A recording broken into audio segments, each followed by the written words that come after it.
That day, before anyone even opened their mouth to judge me, I already knew fate was preparing something no one there could have imagined. Sometimes I wonder if you've ever felt that too. That moment when you walk into an ordinary place, expecting nothing special, and suddenly the whole energy in the room shifts, almost as if it knows more about you than it should.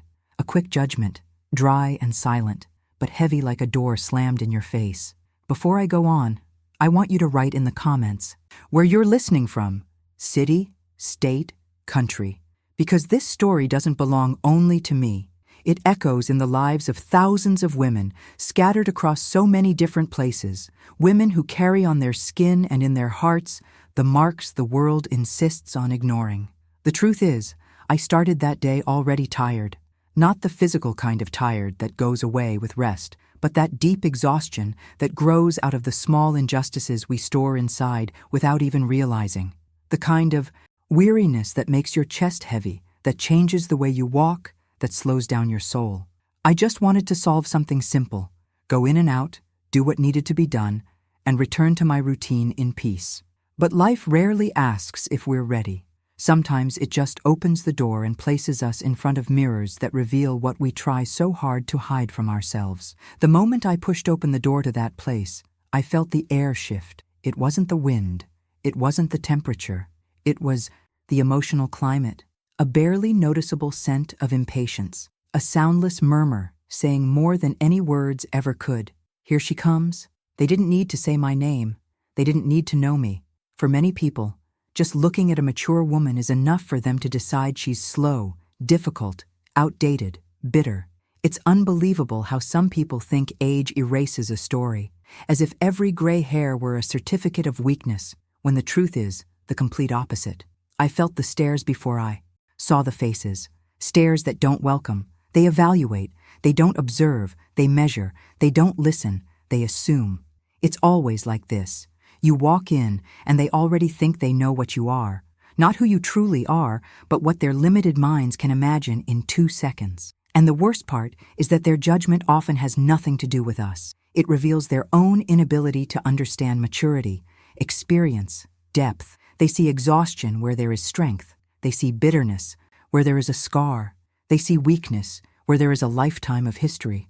I walked toward the counter, trying to ignore that invisible pressure that seems to weigh on the shoulders of every mature woman who steps into a space that insists on treating her like a burden.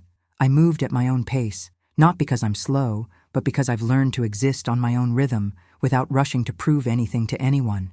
But even walking steady and sure, it felt like every step I took was followed by silent thoughts coming from all directions. Thoughts I've recognized for years, old thoughts, recycled, exhausting. That heaviness I'd already been carrying before I even left home seemed to multiply the moment I heard the first impatient sigh from someone who looked me up and down as if I were getting in the way. And it's always in these small details that the hurt begins. The sigh, the eye roll, the frowning brow, the artificial urgency people invent just to justify their disrespect. That's how judgment settles in. And it weighs even more when you've spent your whole life having to justify your existence. It's strange how some people believe they can measure a woman's worth just by looking at her face. They know nothing about her childhood, her losses, her sacrifices, her sleepless nights, the scars that never show on the skin. They have no idea how many times we've swallowed our tears to gather strength, how many times we stood up alone when the whole world believed we couldn't. And yet, they still think they can reduce us to a first impression, as if they were masters of truth. As I walked between those aisles, I noticed a group of young people staring at me with that mix of impatience and disdain. It wasn't about me. It never is. It's about what they project, all of them so sure of themselves, so confident, so full of hurry, looking at me as if I were part of a past they believe they'll never reach. But time never fails. Life spares no one. What they see as weakness today will one day be their mirror. And maybe that's why something started rising inside me. It wasn't sadness. It wasn't anger. It felt like an old voice within me, one that's lived there for decades, woke up the moment it sensed that silent judgment. A voice that doesn't shout, but carries weight. a voice shaped by years of stories, battles, falls, and new beginnings. A voice that whispers to me whenever someone tries to shrink my existence. I know who you are. When I finally stopped in front of the counter, I knew that would be the moment everything shifted. A moment that splits a story in half, the before and the after. The instant that transforms an ordinary day into something impossible to forget. But standing there, breathing deeply, I still had no idea how big the moment ahead of me would be. I just felt a slow warmth inside my chest, the kind that grows when your soul senses something important is coming. And as I stood there, observing every detail around me, I realized that place carried more than just stairs. It carried stories. It carried silent pain. It carried prejudices so old they felt inherited. And it was in that exact instant, in the silence before the impact, that my old exhaustion began to transform. It started shifting shape, rearranging itself inside me, making room for something new, something steadier, deeper. I didn't know it yet, but the way those people looked at me in that first moment would become the seed of everything that followed. Because when the world tries to define you before hearing you, before knowing you, before understanding you, something awakens, something rises, something demands to be seen. And I felt that force slowly coming to life, preparing to take the space that has always belonged to it. And it was right there, exactly there, in that first sideways glance, that first impatient sigh, that first silent label, that life began showing me that day would be much bigger than I imagined. I had no idea what was still about to happen, or how one forgotten detail would change everything. It was when I heard the first words that the entire atmosphere truly shifted. Until then, it had only been stares, impatient breaths, quick gestures. But words, when they come dipped in venom, carry a different weight. They don't just pass by. They leave a mark, a trail. And those words, spoken casually but with the clear intention to belittle, hit my chest with the precision of someone who has long practiced the act of wounding. It was something simple, almost whispered, yet filled with judgment. These older women always make everything complicated. I heard it, and even if they thought I didn't, I felt every syllable slide in like a slow blade.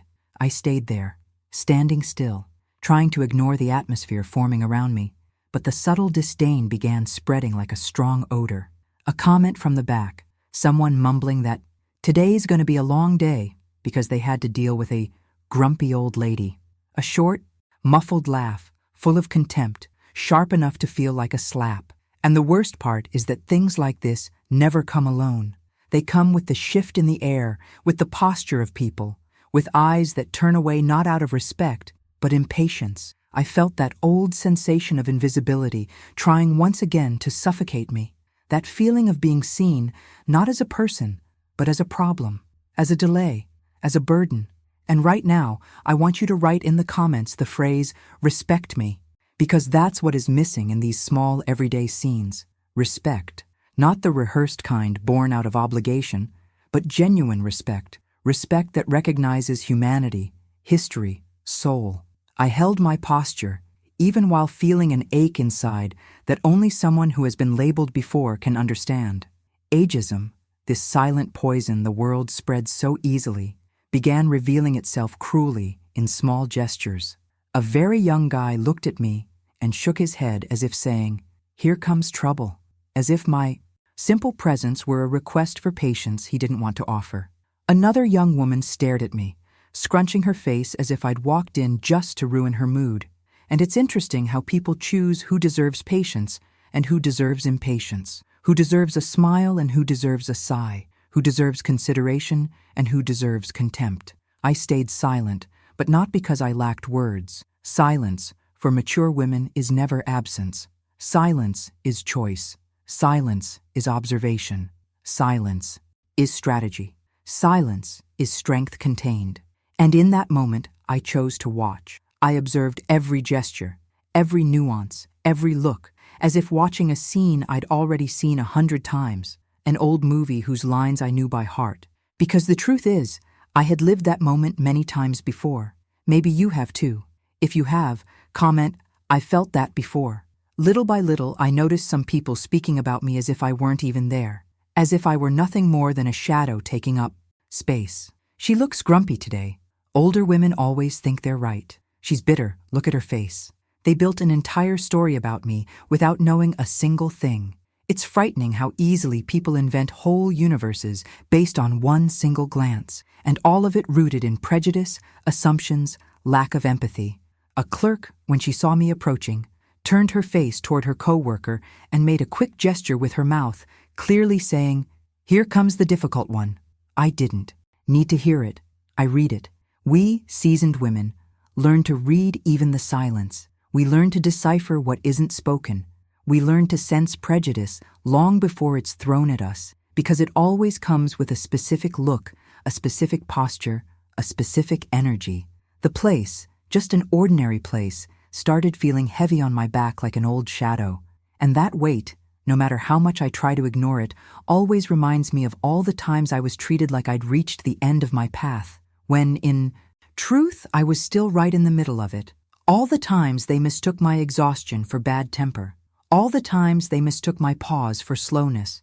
All the times they mistook my firmness for bitterness. People don't understand that maturity is not acidity. It's depth. That experience is not harshness. It's wisdom. That silence is not weakness. It's self-control. I felt the emotional pressure around me grow heavier, as if every person there were adding a single drop of disdain until it formed an ocean. And that ocean doesn't drown the body. It drowns the soul. That kind of humiliation doesn't leave bruises. It leaves internal marks. And because of that, it often goes unnoticed by people who've never had to live through it. It's not the shout that hurts. It's the whisper dripping with poison. It's not the explicit insult that cuts. It's the comment thrown to the side, assuming you didn't hear. It's not the clear word. It's the hidden intention. It was in that moment that I felt an old wound start to open. Not a physical wound, an emotional one, built over years across so many moments just like this. The wound of being underestimated. The wound of being misunderstood. The wound of being treated as someone who doesn't know, who doesn't understand, who doesn't notice. And even though I've healed from so many pains, this one still pulses when touched. Maybe because no one should be reduced to what someone else imagines. Maybe because no one should be diminished by someone else's impatience. Maybe because no one should hear the word bitter as if it were a synonym for old. I took a deep breath, trying not to let that mix of indignation and sadness take over my body completely. I breathed because I knew I needed to remain whole. I breathed because women like me don't have the luxury of falling apart in public. I breathed because I learned early on that dignity is a silent armor. And while I breathed, I heard another phrase coming from a corner of the room. Women her. Age always complain about everything. Complain? No. Mature women don't complain. They point out what's wrong. They don't throw tantrums. They demand respect. They're not difficult. They're just too experienced to swallow anything. And if you understand that, comment, "My experience has value." As the comments increased, even whispered discreetly, I felt something inside me start to shift. It wasn't revolt. It was awareness. Awareness that this moment, no matter how painful it felt, was guiding me toward something bigger, as if life were forcing me to look directly at the prejudice I'd preferred to ignore so many times, as if it were reminding me that ignoring doesn't stop it from hurting. If anything, ignoring only lets the poison act longer. With every step, every cutting word, every exaggerated sigh from people who didn't even know me, the truth of that environment became clearer. They weren't seeing me. They were seeing the label. And that is exactly what destroys so many women. It's not who they are. It's what others decide to invent about them. And it was there, in that moment loaded with subtle contempt, that I realized my silence wouldn't last much longer. Something inside me was preparing, not to attack, not to lash out, but to step into my place with the dignity I had always carried. What I didn't yet know was that those first venomous words were only the beginning of something much bigger, much deeper, something that would completely change the course of that afternoon. I was already used to the sideways looks, the exaggerated sighs, the expressions that try to turn mature women into inconvenient beings. But nothing I had lived so far that day prepared me for the exact moment injustice found a voice. Because it's one thing to be judged in silence. those judgments that drip from the corners of someone's mouth, from the impatient gestures of people who don't understand maturity. It's another thing entirely when someone decides to turn prejudice into words. And when that happens, no matter how many years you've lived, it hurts. It hurts because it's unfair. It hurts because it's shallow. It hurts because it's cruel. I was standing there, waiting to be helped, trying to keep my dignity intact, while the atmosphere around me grew heavier by the second, when suddenly I heard, coming from behind the counter, a voice that didn't even try to be discreet. A young voice, irritated, rushed, exhausted by a kind of exhaustion that had nothing to do with me. A voice born from disdain that found in me the perfect target to unload its impatience. She said, without lifting her eyes from the computer, but loud enough for everyone to hear, "I can't stand these bitter old women." It wasn't directed at me, or maybe it was. Maybe she said it so I would hear. Maybe she said it because she assumed that, at my age, I would accept it quietly.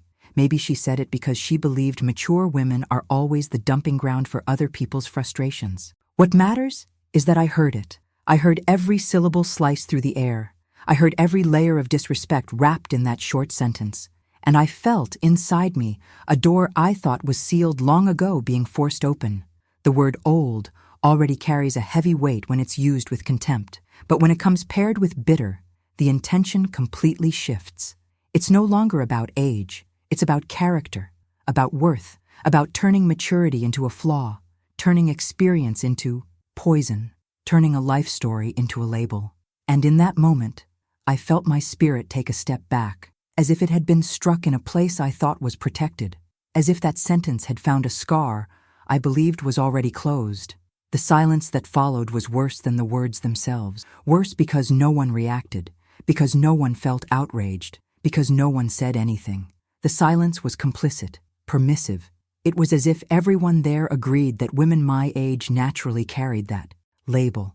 And that silence hurt more than the insult. It hurt because it validated. It hurt because it authorized. It hurt because it echoed. And the echo, oh, the echo is dangerous. It doesn't die when the sound ends. It keeps resonating inside us, reminding us that the world, no matter how much it moves forward, still struggles to recognize the value of a mature woman. In this moment, I want you to write in the comments, "I have value," because that's what they try to take from us when they talk. To us like that, they try to erase our story, our dignity, our strength. I took a deep breath, trying to control the impact those words left inside me. It felt like, for a moment, the entire room had become too small for my existence, too small for my story, too small for everything I had lived, too small for the woman I'd become. Because when someone calls you bitter, they're not talking about your mood. They're talking about your spirit, about your soul, about the way you faced life. The clerk didn't even notice the damage she had caused, or maybe she noticed and didn't care. She turned to her coworker and added, now in an even more irritated tone, "They always come in complaining about everything, never satisfied, always making things difficult." And that "they" hit me like a second blow. Because it wasn't just about me. It was about all of us. About every woman who has ever been reduced to a stereotype because the world can't handle the strength that comes with time. It was as if she had placed all of us into a box. A tight, dark box where mature women are shoved to be forgotten. A box where our voice doesn't matter, where our story doesn't matter, where our presence is an inconvenience, where our maturity is seen as weight instead of power. And that was when my chest began to warm. It wasn't pure anger. It was indignation, the kind that rises when someone tries to diminish everything you've built, everything you've faced, everything you've survived. The worst part was seeing the other customers laugh. Not a full laugh, but that muffled, complicit chuckle that exposes hidden cruelty. A man even muttered, "It's always like this." A younger woman made a gesture with her mouth, mimicking the clerk's expression of disgust. Another simply looked away, but with that air of, "Thankfully, it's not me."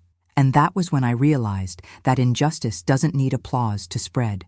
Indifference is enough. If you've ever been through this, judged, labeled, diminished for no reason, write in the comments, "I don't accept labels." Those words kept vibrating inside me as if trying to find a place to settle, but I didn't let them, because I knew that if I did, they would turn into a wound. and I already had enough scars. I wasn't opening space for another. But at the same time, I knew I wouldn't walk out of that place silently carrying a pain that wasn't mine. Because when someone accuses you unfairly, the hurt doesn't belong to you. It belongs to their ignorance. I felt my posture shift, as if something inside me had been activated. A strength that sleeps in mature women but never disappears. A strength that only awakens when someone tries to erase who we are. A silent, deep, ancestral strength. I hadn't spoken yet, but the silence I chose in that moment wasn't a silence of submission. It was the silence of preparation. The silence of someone who knows exactly what she's about to do. The silence of someone who understands that some answers require timing, presence, intention. The clerk kept talking loudly, unaware that she had already crossed every line. She glanced at me and rolled her eyes, saying to her co-worker, "Look at her face. It's like the whole world owes her something." And that nearly made my heart pull tight. Not because I felt attacked, but because it's incredible how some people project their own frustrations onto others. The world doesn't owe me anything. It never did. Everything I have, I earned with effort, with struggle, with sleepless nights, with resilience. Life never handed me anything, but it always gave me strength. Strength to get up, strength to withstand, strength to continue. And that, no one there was seeing. That's why, if you understand this kind of pain, right, my silence has power. I stayed still for a few seconds, feeling the weight of that label trying to sink into my skin, but realizing that, for the first time in a long time, I wasn't going to allow it. Because at that moment, something began to shift deeply inside me. It wasn't just about me and that clerk. It was about everything that sentence represented. It was about every woman who has ever heard the same thing. It was about the hidden prejudice against female maturity. It was about the cruelty the world normalizes when it comes to older women. The room was silent when it should have been vibrating with indignation, but no one said a word. And that's when I realized the emotional spark wasn't ignited by the insult itself. It was ignited by the reaction that never came, by the complicit silence, by the normalization of the offense. And I understood that from that moment on, nothing would be the same, because life was about to shift, and I was standing in the center of something I didn't yet fully understand. But that would change everything, and it was exactly then that I felt, deep in my soul, that my voice wouldn't stay quiet for long. Something inside me was about to wake up, and every beat of my heart felt like a signal that the response coming would be far greater than the insult thrown at me. When that word echoed inside me one last time, as if trying to wound me in every way possible, I felt something shift deeply in my chest. It wasn't a sudden break. It wasn't an uncontrolled explosion. It was a slow awakening, steady and ancient, an awakening that felt like it rose from a place only the soul can reach. It was as if that accusation had pressed on a door I had kept closed for years, a door that guarded memories I no longer visited because they hurt, but that in that moment began to move on their own, as if they knew it was time to be remembered. While the clerk kept pretending she hadn't said anything serious, I felt my mind drift far away from that store, far before the gray hairs, or the lines on my skin, or the stories stored in my chest. I felt my body remain there, still, yet alert, while my spirit was pulled back to a distant time, a time when I still believed the world was kinder than it actually was, a time when I had just learned that life doesn't move at the pace of our desires, but at the pace of our resilience. I remembered when I was young, full of dreams, full of strength, but also full of fears I would only recognize years later. I remembered an afternoon when I walked into a room full of important people, all older than me, all confident, all ready to judge. I was there to present a project I had spent months preparing with the kind of dedication only someone who believes in their work truly knows. I was shaking on the inside, but I kept my head high, holding on to the confidence my mother always told me to carry like a shield. And even then, before I could say a word, I heard one of the men, someone with a high position, say with a mocking smile, "Here comes the little girl, thinking she knows something about this." That phrase, spoken by someone who knew nothing about me, hit me like it had been thrown intentionally. And the worst part was that everyone laughed. They laughed at my youth. They laughed at my boldness. They laughed at my presence. I remember the exact sensation of that moment, my stomach twisting, my throat tightening, my hands shaking. But I also remember something I felt right after, a strength that rose from the center of my chest, so unexpected and so powerful that even today, when I think about it, I feel a spark light up inside me. It was on that day that I learned the world will always try to shrink what it fears, and the world fears women who know who they are, women who don't bow, women who don't step back, women who carry within them a courage that isn't taught in books, but in falls, in losses, in goodbyes, in waits that lasted too long. Women who, even wounded, remain standing. And that memory resurfaced inside me at that moment in the store, while echoes of the word bitter still tried to seep into my spirit. Suddenly, I was back in that old room. I could feel the cold floor, the smell of paper, the tension in the air, the muffled laughs.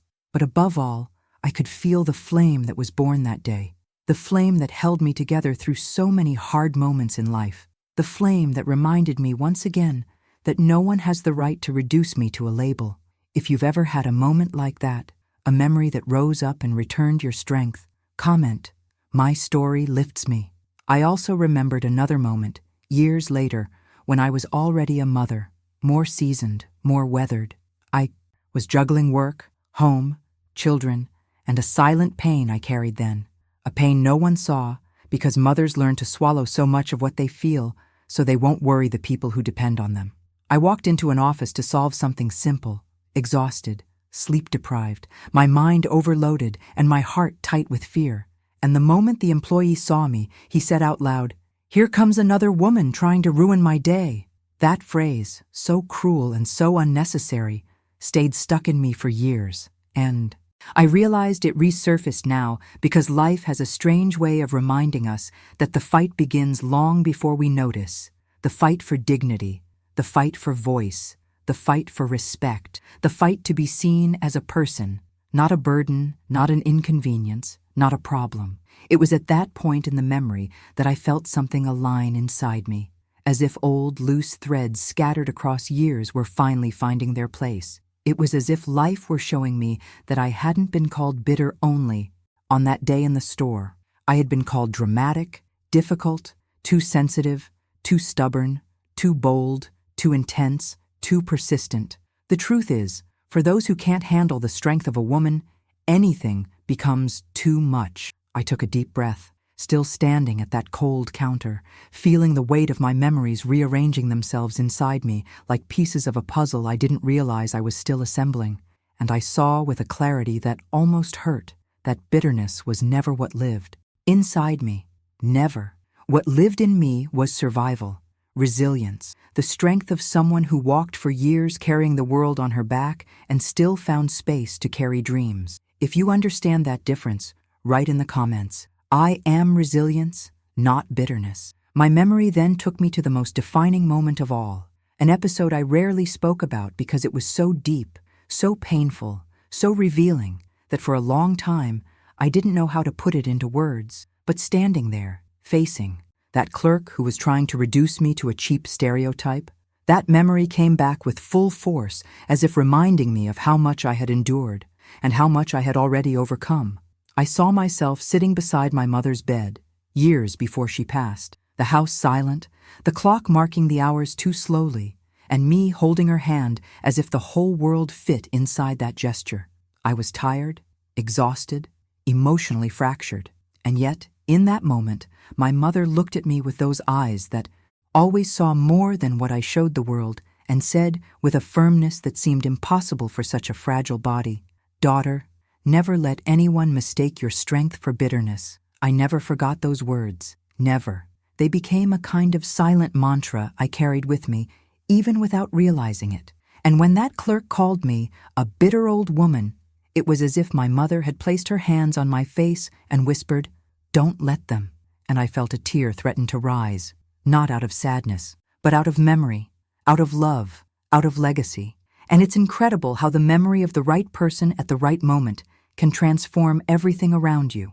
In that instant, I felt I wasn't alone, that I had never been alone, that all the women before me, all the battles I fought, all the pain I survived were there, aligned behind me, holding my body, holding my voice, holding my dignity. And that was what changed everything. That was what straightened my heart inside my chest. That was what brought back my posture, my presence, my truth. I wasn't facing an insolent clerk. I was facing another opportunity to honor the woman I had been, the woman I am, and the woman I became. The room around me was still filled with that uncomfortable silence. But now, inside me, there was movement, there was fire, there was life, there was history. I felt my hand touch the counter lightly, not for support, but in affirmation. My whole body seemed to say, I know who I am. And in that moment, I understood my response wouldn't come from a wound. It would come from memory. And memory is strength. Memory is root. Memory is destiny. If you also believe that our story is our greatest weapon, write, my story protects me. My breathing was deeper now.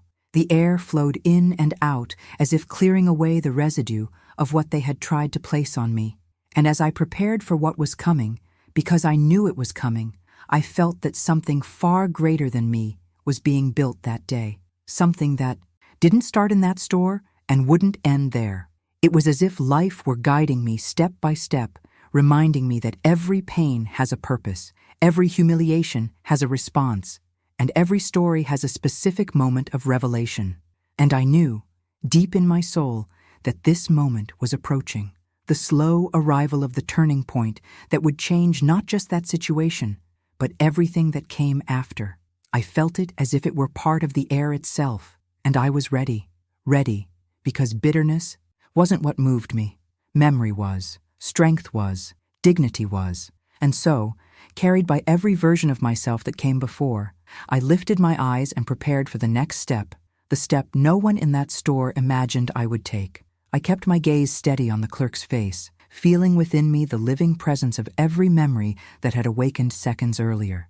It was as if each memory stood behind me, supporting my shoulders, strengthening my posture, reminding me that I had not arrived here by accident. And in that instant, when I finally lifted my chin and allowed my breath to steady, I realized the entire atmosphere had changed. Something silent, yet intense, was now moving between us. The air was heavier, but not from humiliation, heavy from the truth that had begun to rise, shifting, finding space to emerge. And I knew that when truth decides to come forward, no one can stop it.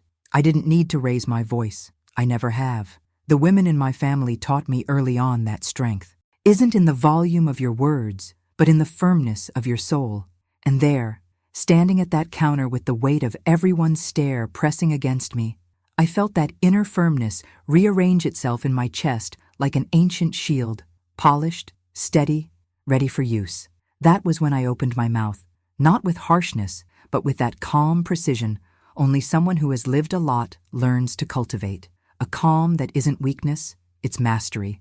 A calm that isn't submission, it's awareness. A calm that reveals exactly who truly has control of the moment and who doesn't.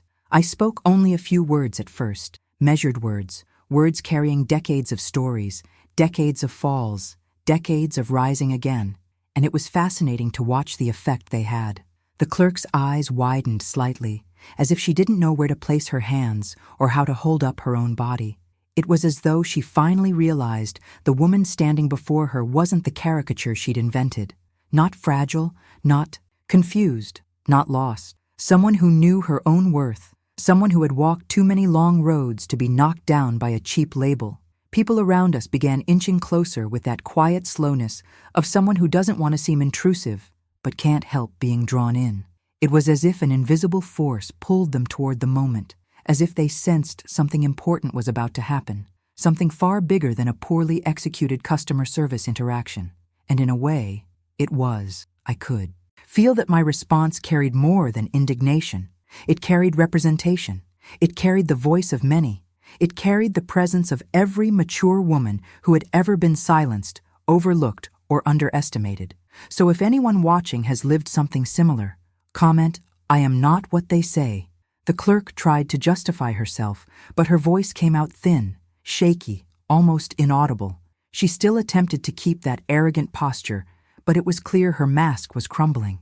Her hands, once quick and sure, were now fidgeting, lost. Her rigid posture slowly loosened, as if her own body were betraying the truth she wanted to hide.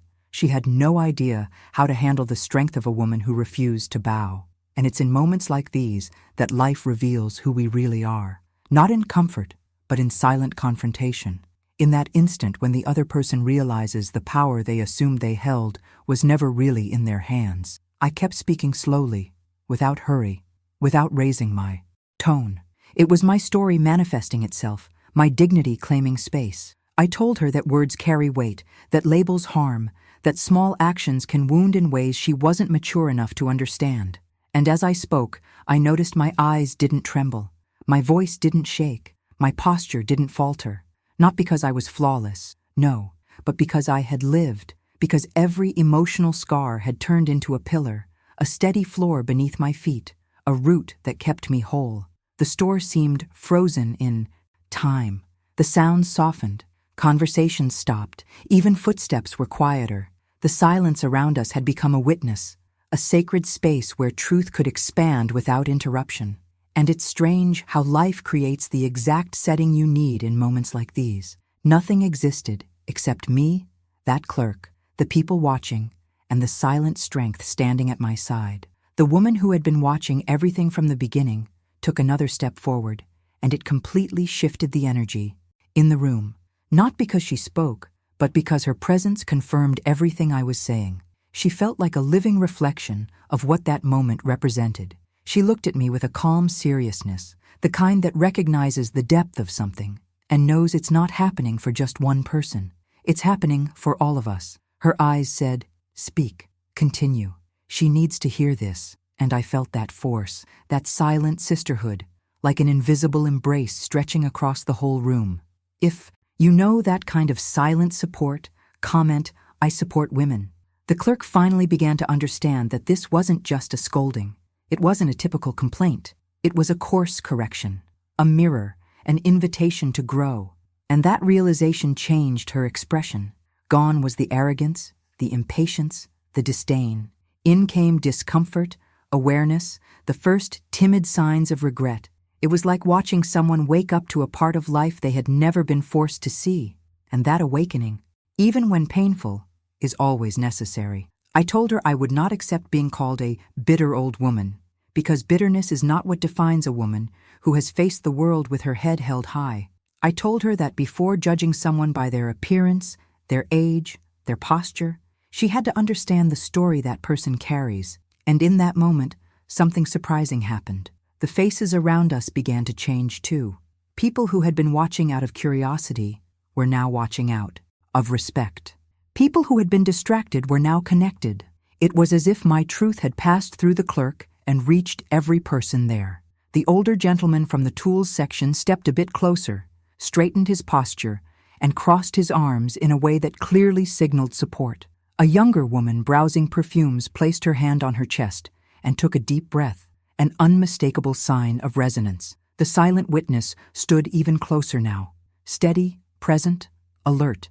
It was remarkable. It felt like the entire room had become conscious of what was happening, as if everyone suddenly realized the moment was bigger than any of them had understood.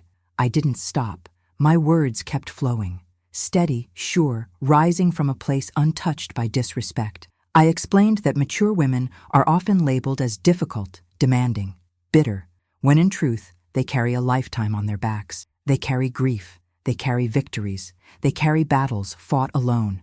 They carry silences no one ever heard. They carry responsibilities no one ever acknowledged. And it's precisely because they carry so much that they sometimes walk slowly, not from weakness, but from wisdom. The clerk began biting her lower lip, a clear sign of nervousness. She held her own hand, as if trying to find strength where none remained. The manager appeared moments later, but he stayed back, observing in silence, realizing this situation didn't require interference. It required learning. Every movement the clerk made revealed she was being changed by those words, and even those farther away could sense it. I spoke of respect, of dignity, of the importance of seeing people without prejudice. I spoke of how the world tries to erase women once they reach a certain age, tries to make them invisible, tries to push them into a corner where no one has to deal with their story. And as I spoke, I felt that my voice wasn't just mine. It was my mother's voice, my grandmother's voice, the voices of the women who came before me and the ones who will come after. The voice of every woman who has ever felt diminished. The voice of every woman who complained of being ignored and was ignored again. If you feel that in your chest right now, comment, "My voice has value." The clerk began blinking faster, trying to hold back tears that weren't ready to fall yet. Her body looked smaller now, not because I had belittled her, but because she was being confronted by her own conscience. And conscience has that power. It shrinks pride, breaks resistance, opens room for reflection. She nodded slightly, as someone who knows they were wrong, but still doesn't know how to turn that wrong into something better. I didn't need to attack. I didn't need to humiliate. My truth was already doing the work. Truth has that quiet power. It corrects without destroying. It teaches without crushing. It illuminates without blinding. And that light was beginning to pass through that young woman in that instant. And only then, with the calm the moment required, with the dignity my story allowed, I took another step toward what was coming. I knew that silent confrontation wasn't the end. It was only the beginning of something bigger that was about to unfold. The energy around me felt charged, pulsing, as if the next chapter were just waiting for my next breath to reveal itself. And so, with my voice steady, my posture lifted, and my entire history standing beside me, I prepared my spirit for what was coming. Because the next step, I could feel, would be even stronger, even deeper, even more transformative than everything that had happened so far. I breathed deeply, feeling that ancient firmness travel across my chest like a quiet river, and I realized that this was the exact moment when life was asking me to reveal what I had carried in silence for so many years, not as a secret, but as protection. Because the world isn't always ready to hear a mature woman's truth. It isn't always ready to bear the weight of someone who has survived storms it couldn't imagine enduring. But there, at that counter, with so many witnesses around me, with that clerk finally stripped of her arrogance, I understood that my story needed to surface. Not to elevate me, but to show that no one has the right to reduce another person to whatever label they choose to see. The woman who had silently supported me took one more step, standing almost at my side, like a guardian of the moment. Her gaze held such deep focus that it felt like it formed a protective field around us. And in that shared breath, I allowed my story to rise, layer by layer, the same way life had unfolded it for me.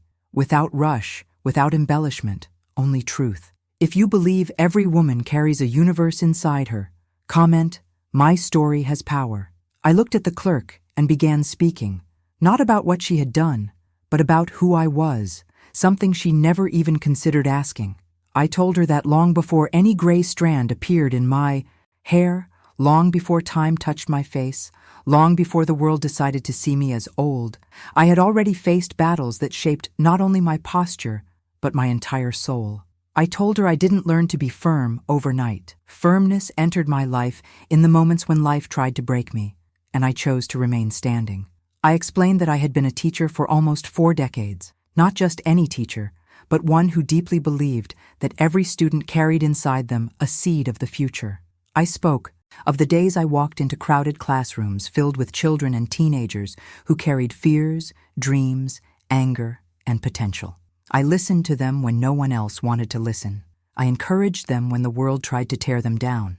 I prepared them for life with tools that weren't in textbooks, but in my own experience of surviving the hardness of time.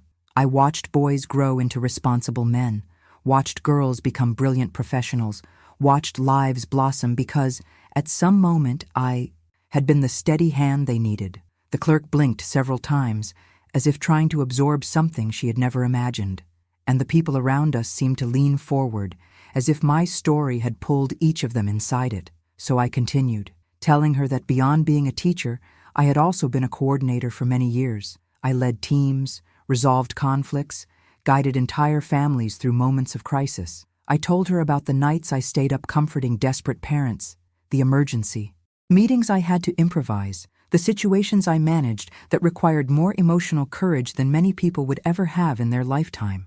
And each of those experiences taught me to see people beyond first impressions, beyond labels, beyond hurried gestures, because no one is what an impatient glance decides they are. No one. The woman beside me let out a quiet sigh, as if every word I spoke echoed inside her. And in that moment, I felt that my story wasn't just mine. It was a reflection of so many other women who lived entire lives giving, teaching, guiding, building, holding entire worlds together without ever receiving the recognition they deserved. If you feel that strength, comment, "I carry a lot." I told the clerk that beyond my work, I carried responsibilities she could never imagine. I cared for my mother through years of illness, facing hard days, sleepless nights, pains that didn't fit into words. And while I cared for her, I kept caring for students, for families, for friends, even for strangers. That taught me something no classroom ever could. A woman's real strength isn't in what she says, it's in what she holds. Holding a home together, holding grief, holding dreams, holding an entire family without falling apart. Now that is strength. That is maturity.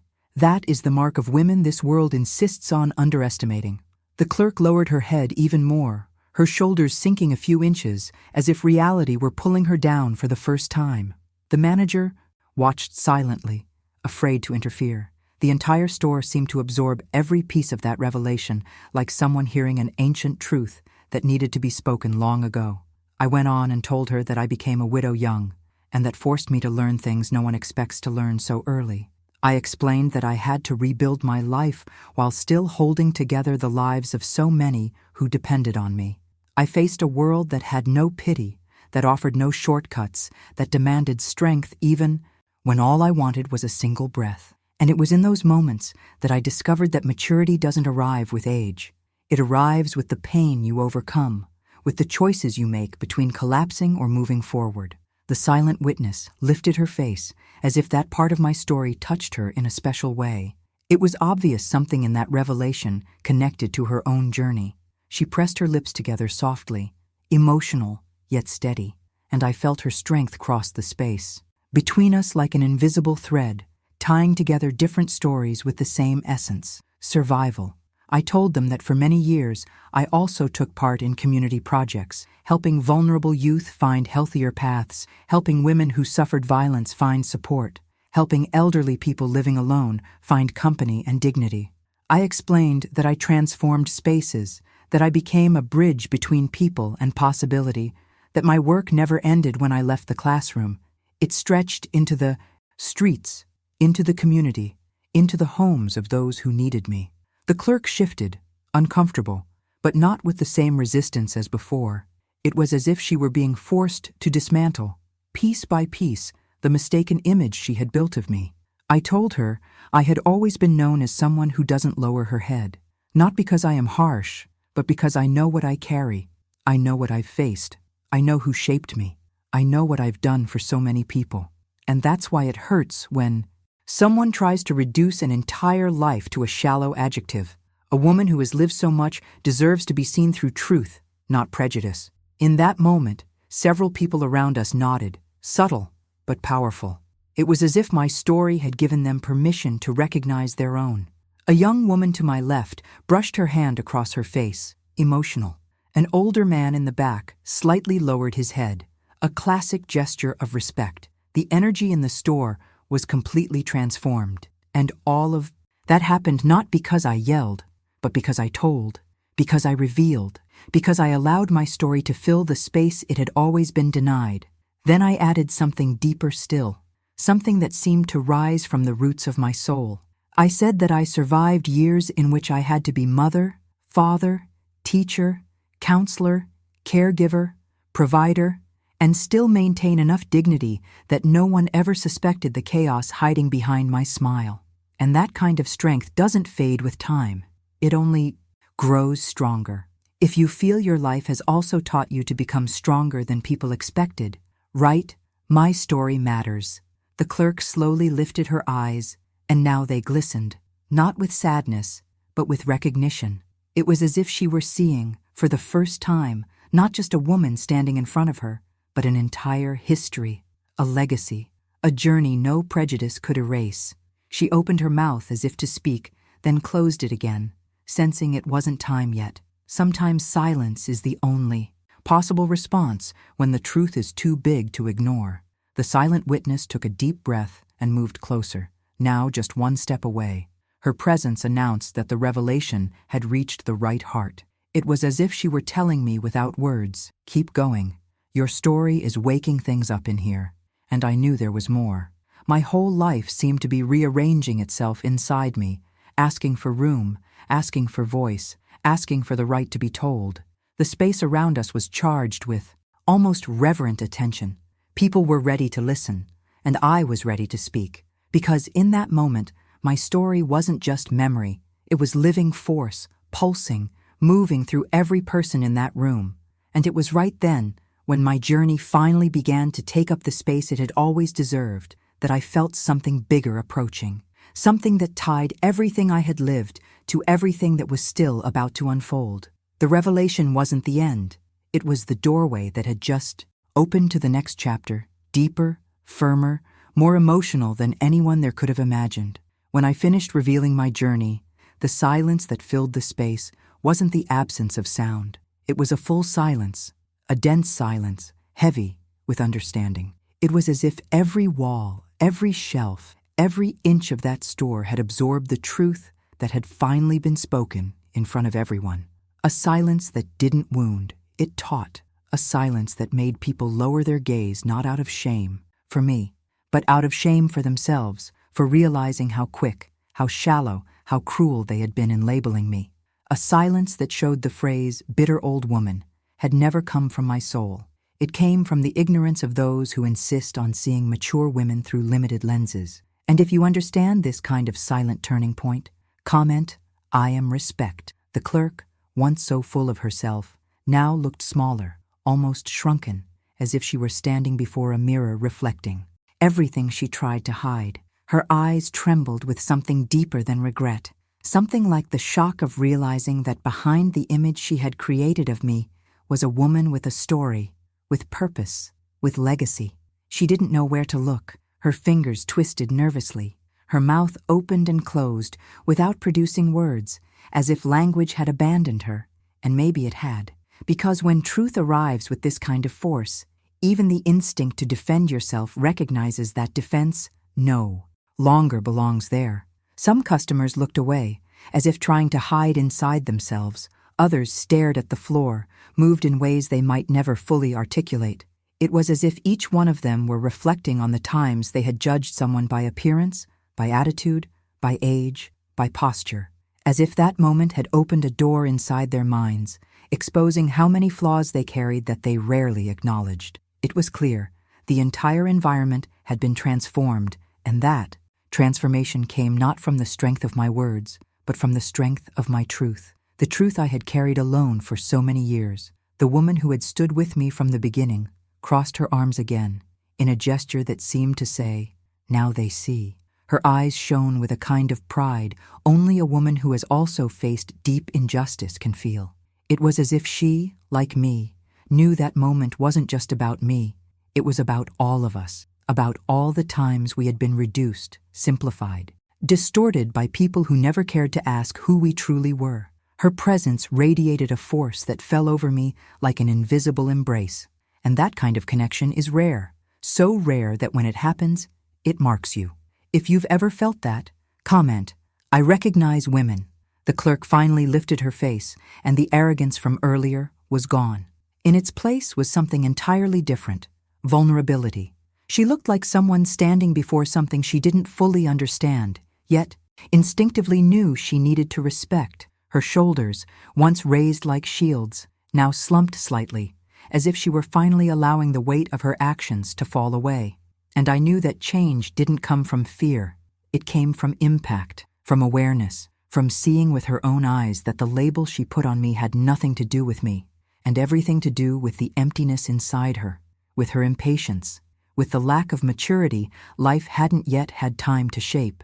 The manager watched, everything with quiet attention, From the expression on his face, it was clear he understood this was bigger than a customer complaint, bigger than a simple lack of manners, bigger than any internal store protocol. He knew he was witnessing a moment that revealed a great deal about the society we live in, about the way we treat those who carry years on their bodies, about the cruel way we shrink women who have lived intensely.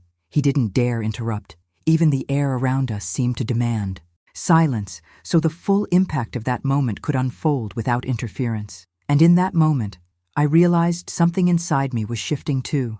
The weight of the accusation, that bitter word thrown at me with disdain, was beginning to lose its power inside my soul. It began dissolving as if it had never belonged to me, as if it were a loose fragment someone had tried to glue onto my name without success. Because the truth is, I have never been bitter. Never. Life has hardened me at times, made me firmer, more selective, more aware, but never bitter. Bitterness doesn't belong to those who survive. Bitterness belongs to those who give up, and I have never given up. As that thought stretched through me, I noticed the people around us being affected in ways they probably didn't even realize. A young woman fidgeted with her hands, nervous, as if remembering something she herself had once done to someone older. A sturdier man removed his cap and held it against his chest in an unexpectedly respectful gesture. An older woman behind me, hidden between two shelves, discreetly wiped a tear, maybe because she had been treated like I had, maybe because she was finally seeing emotional justice happen right before her eyes. I didn't move. I didn't lecture. I didn't need to keep speaking. The echo of my story spoke for itself, and the more that silence spread, the more it taught, the more it healed, the more it restored the place of honor that had so often been taken from women like me. A silence that was, at the same time, a mirror and a lesson. The clerk took a hesitant step forward. She didn't say anything, not yet, but that attempt to approach showed something deep had touched her, something her words couldn't fix, but her acknowledgement could transform. Her eyes were full, not with tears falling, but with a restrained shine, the kind that comes from someone struggling to face their own mistake. She wasn't ready to speak, but her body showed she wanted to, needed to, understood. The importance of recognition. The silent witness beside me exhaled deeply, as if relieved that everything had finally come to the surface. She looked at me again, this time with eyes that were moist but steady. It was as if she were saying, "You achieved what so many of us never do. You transformed someone's perspective without having to shout, without losing yourself." That woman carried something inside her I recognized, scars not written on the skin, but on the soul. And the whole store seemed to lean into that moment, waiting for the next movement, the next word, the next breath. It was incredible how a space that minutes earlier had been heavy with judgment now felt soaked in respect. Not that forced, performative kind of respect, but the genuine kind that rises when truth can no longer be denied. That was when I felt something important shift inside me. It wasn't pain, or anger, or humiliation. It was the crystal clear realization that the word bitter had never belonged to my name. I was strong, steady, seasoned, resilient, deep, but bitter? No, that word had always been too small for me, too narrow to contain the grandeur of my journey, and realizing that, right then, felt like reclaiming a part of myself I had almost let the world steal. If you understand that feeling of recovering yourself after an injustice, comment, "My voice returned." And as that clarity widened, I felt the gazes around me begin to shift. Those who'd watched with curiosity now looked at me with respect. Those who criticized now stepped back. Those who judged now fell silent. Because once truth takes its place, there's no room left for the wrong label. The clerk finally managed to lift her head a little. There was effort in every movement, effort to face her own mistake, effort to deal with the transformation she hadn't chosen but was now part of. And I knew there was still something left to be said, something that would prepare the way for what was coming next, something deeper, more transformative, more necessary, not only for her, but for everyone there. The impact wasn't finished. It was just beginning to reveal its second layer, the one that would touch not only the person who wronged me, but everyone who heard me, who watched me, who judged me in silence. The layer that doesn't rise from the noise of regret, but from the weight of awakened conscience. And as I took a deep breath, feeling the entire environment reorganizing around me. I understood something bigger was about to happen. Something that tied everything I had, lived up until that moment, to what was about to unfold next. A moment that would once again change everything. When I finally walked out through the store's door, I felt the air outside touch my face, like a silent warning that something new was beginning inside me. It wasn't relief, nor victory. It was something deeper, heavier, older. It was as if every step I took shed a little more of the weight someone had tried to place on me, and at the same time revealed what had always been there, though I'd sometimes forgotten it in the rush of life, the strength of my own story. The word they threw at me, that attempt to shrink me, no longer carried the same effect. It had lost its poison. It was as if it slid off my back as I walked, and little by little, what once throbbed like pain began pulsing as understanding. If you've ever felt that quiet transformation after a difficult day, I rise again. I walked slowly, not because my body was tired, but because of the depth of the thoughts rising like calm waves, one after the other. It was as if life were giving me space to breathe the truth I had just released, the truth held inside for years that finally found its voice. The street seemed wider, clearer, slower. It was as if the world recognized I needed that time, that pace, that pause between the moment and the understanding, and I accepted it. I accepted it because, for the first time in a long time, I felt I was walking back toward myself. As I moved away from the store, I thought of my mother. I thought of her voice telling me that one day I would understand why certain humiliations appear in our path, not to break us, but to remind us of what we've already overcome. My mother had this uncanny way of turning everything into wisdom. Every pain became a lesson. Every fall became strength. Every injustice became direction. And that late afternoon, I felt as if she were walking right beside me, placing her hand on my shoulder, saying, "See, you still know who you are." The memory was so strong, so alive, it almost felt real. I continued down the sidewalk, watching the faces passing by. Some carried urgency, others carried distraction. Some carried sadness, and others carried stories I could never imagine. And that's when it struck me. How many of those people had been unfairly labeled? How many had swallowed words they didn't deserve? How many had been wounded by someone who didn't even know their names? Injustice doesn't choose age, color, or profession.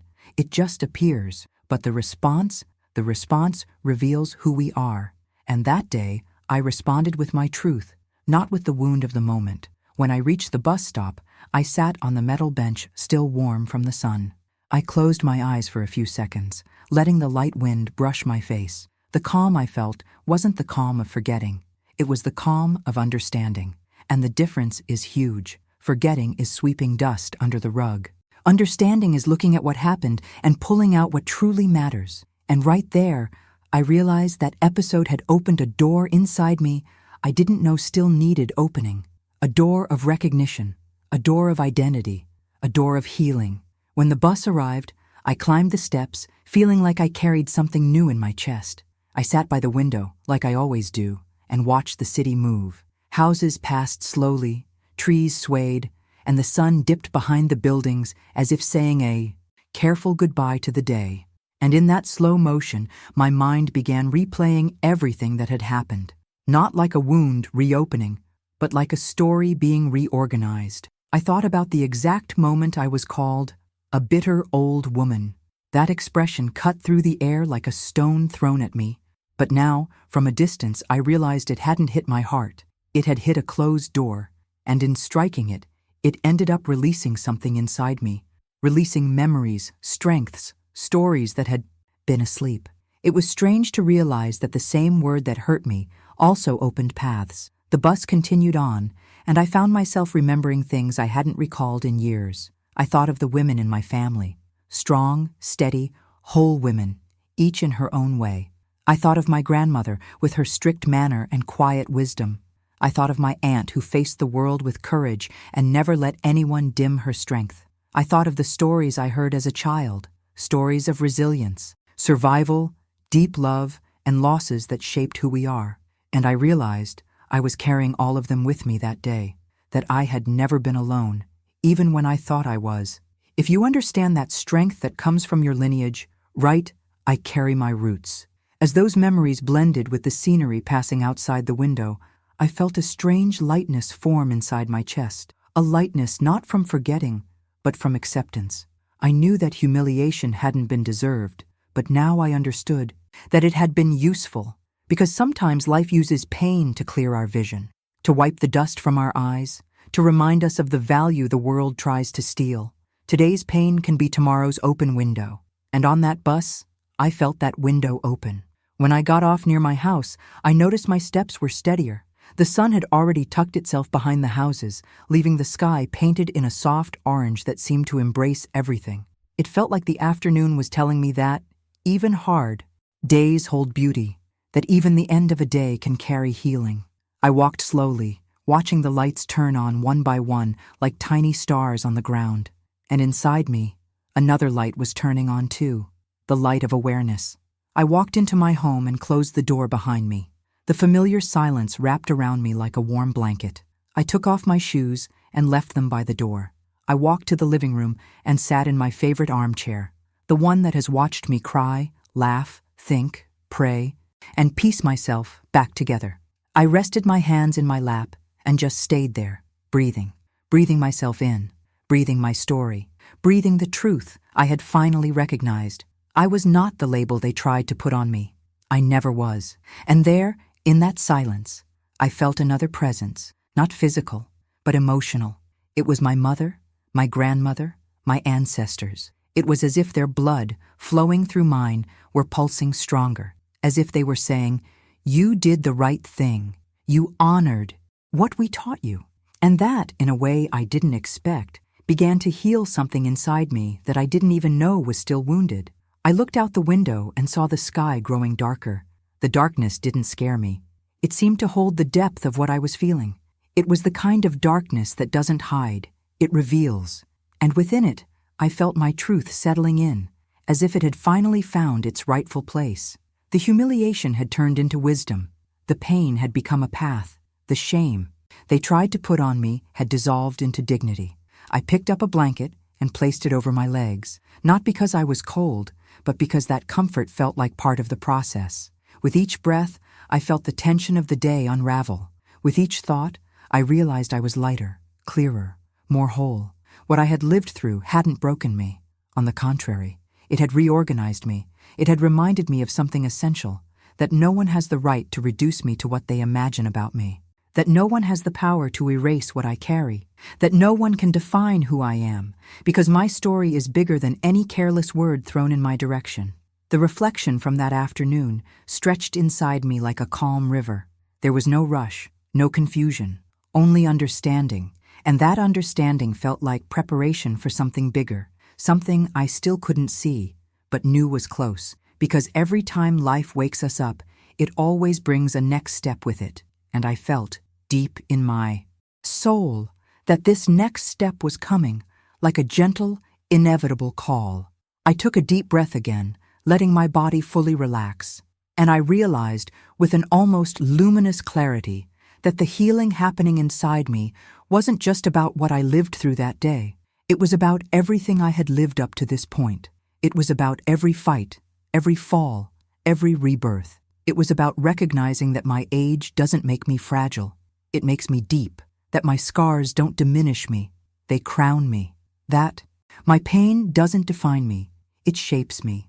And as that realization spread through me like a soft breeze, I felt there was still something that needed to be spoken, needed to be understood, needed to be lived, something that would connect all this reflection to the next part of my journey, something life was quietly preparing.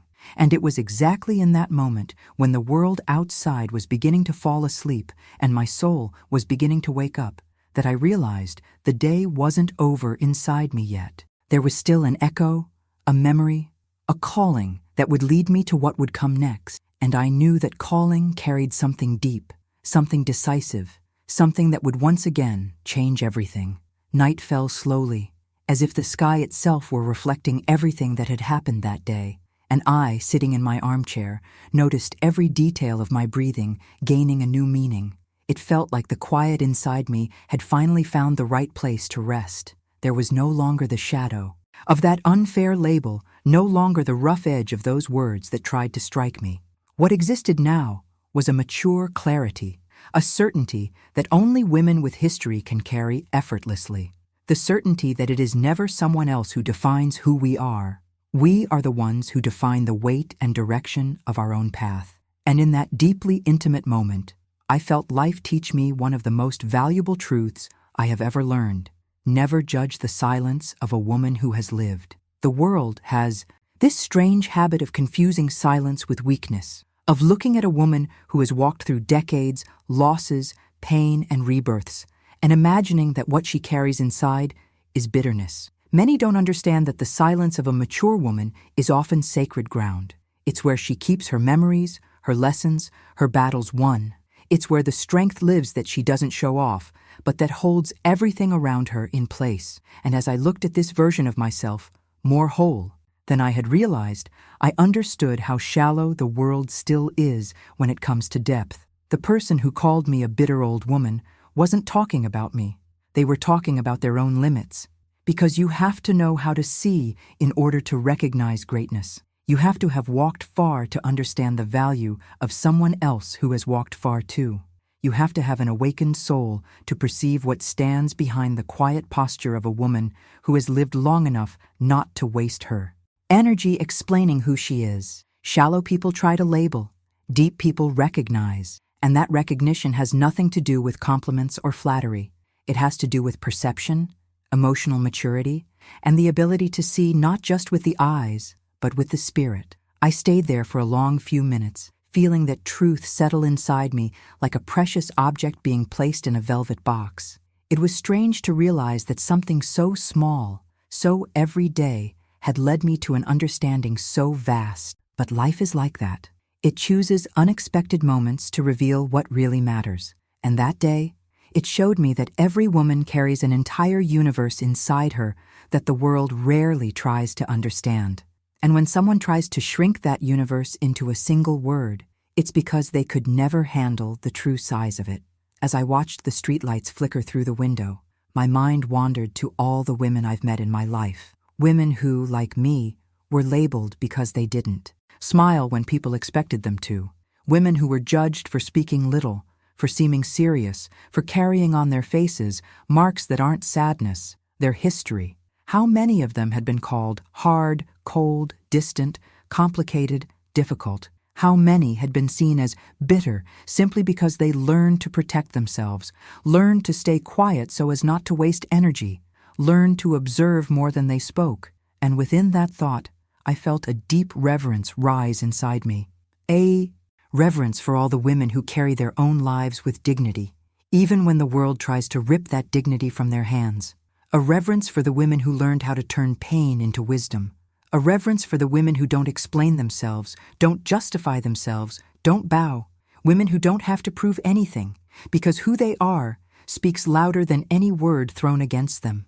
If that strength lives in you too, right, I honor my story. As I let that wave of recognition for other women move through me, I realized that life constantly places in front of us people who test our patience, our steadiness, our clarity. But what they tried to use to tear me down ended up being what lifted me. Because deep down, the biggest lesson of that day wasn't for the one who called me a bitter old woman. It was for me. It was so I would remember my own depth, the vastness of my soul, the strength that lives in my silence. And that lesson, which arrived with the weight of an old scar being touched for the first time in years, wasn't just mine. It belonged to every woman who has ever felt someone else's label trying to steal her light. I also realized there is something deeply spiritual about refusing to accept false definitions. There is something sacred in looking at the person who tried to shrink you and choosing not to respond in the same way. Because when we respond with calm, with steadiness, with dignity, we're not just protecting our own energy, we're honoring the entire line of women who came before us. All those who faced much greater silencing, much harsher injustices, who walked so that today we can, with a steady voice and a whole presence, say, I know who I am. And that is so powerful, it echoes across generations. I ran my hand along the arm of the chair, feeling the fabric under my fingers, and I had the clear sense that this chapter of my life had left a mark that was gentle yet permanent. It was as if a part of me had been reawakened. The part the world sometimes tries to erase, but that always rises again even stronger. The part that knows growing older isn't losing. It's gaining depth, gaining layers, gaining vision. The part that knows that the silence of a woman who has lived is not emptiness. It's sacred territory, its map, its memory, its power. And as I let that truth bloom inside me, I realized my soul was in a rare state of serenity, a state that only comes when understanding finds its exact place. I closed my eyes for a moment, feeling my body light, and then, with the same calm that had marked that entire day, I felt another truth form in the air around me. There are stories that will never return. There are pains that no longer belong to us. There are labels that never pierced our skin. And when that happens, life gently nudges us toward the next page. The next page? Yes.